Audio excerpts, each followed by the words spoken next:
Hello, I'm Dr. Kenn Gordon. I'm the spiritual leader for Centers for Spiritual Living. Welcome to this moving into summertime. What a magnificent time of year.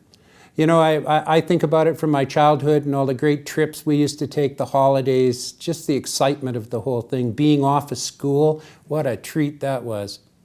However, you know, as I got older, what I found and discovered, especially as I moved into metaphysics and the science of mind, is that I became quite accustomed to teaching for 32 weeks of the year, and then the summer would come along and I would be so relieved to be able to take some time off and just kick back. And you know, after a couple of weeks of kicking back and time off, what would happen to me and what happens to me even today is that I find that my spiritual practices seem to drift away as well.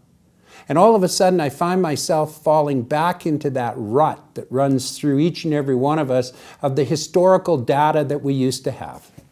And I'll share with you that after a couple of months of going through that, I would just be so hungry to step back into classes, to step back into the pulpit, to step back into life, to begin to re-practice and repurpose what I was doing in my experience and in my life.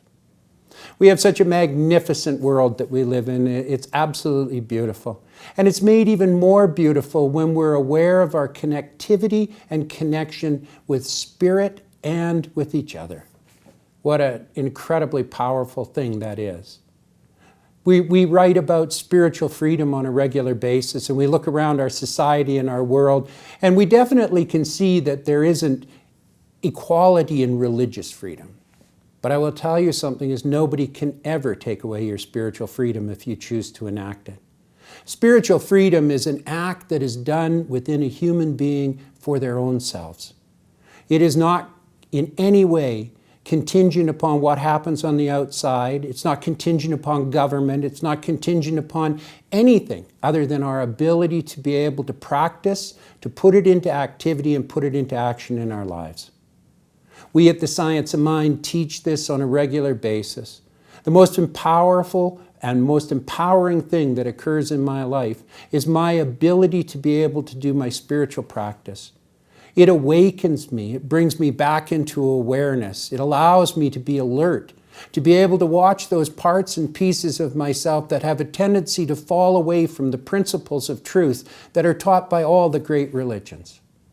So as we move into this summer and as I begin to move into a place and a time when perhaps I will take some time off and I'll relax and put my feet up and maybe perhaps put down some of the spiritual practice that I am mandated to do just simply by the activity of what I do for a living, I will remember that I need to hold on to the basics, to those things that happen to me and as me and through me, and not allow myself to be pulled off base from the principles that we espouse.